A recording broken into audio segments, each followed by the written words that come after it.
So, yeah, I mean, it was tough to give up a 4-1 lead, but credit to them, they're a really good team. Our guys never stopped. That was a really good sign, and that was really cool for David Brazil. Had a rough game for his standards, and good things happen to good people. That was fun to see. What's that say about the mental toughness of your team? Yeah, I mean, it never felt, we weren't hanging our heads or anything like that. So the bench was good.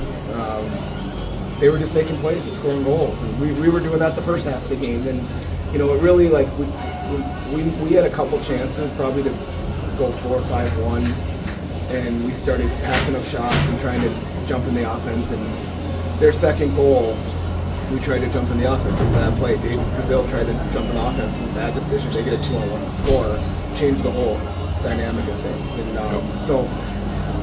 we learned from it, and it's good to come out with a win, obviously. Well, plus the way you dominated the last 3 minutes, and then the overtime. I mean, they had one or two opportunities, but I mean, again, you were desperate, but you kept the puck in. They never had a shot at an empty net.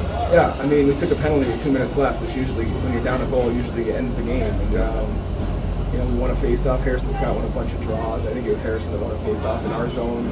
We got it down. We got the goalie pulled. And they took a penalty, changed the whole game, or changed the whole dynamic of the, when you're going on the man advantage with 2 minutes left up by one, usually you think you're in a good spot, and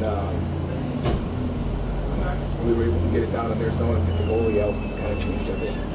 What was the message to your team in between that second and third period when all of a sudden it goes from a 3-goal game to a tie game?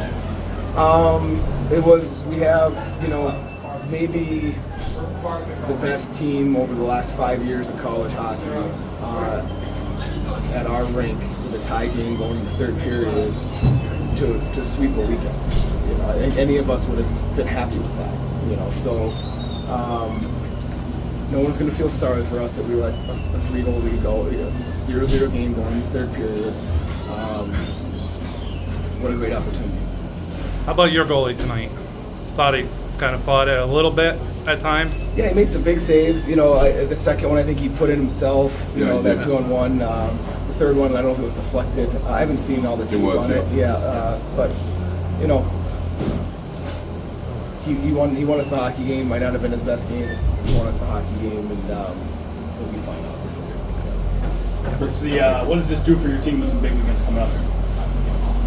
Just on to the next one, but you got to win games at home, and to beat a really good team like that in that fashion, and 2 nights in a row is really, I mean, that's as good as a hockey team is. They're as well coached and they're as talented as most in our league. So it's on to Monday, have a good practice. What the 3-goal, when they scored the 3 goals, what do you take from that? What do you tell the guys in the future if they have such a lead? Was there anything technically wrong in that? Obviously, the second goal was you got 4 people below the extended goal line. Yeah, I mean, one of them was a power play, one of them was kind of a fluky, one of them was a bad decision offensively. Yeah. So, I mean, we had some guys that were having a hard time pulling themselves out of some rough games tonight, and so we got to learn from that individually. But we had enough guys that were going to get the job done.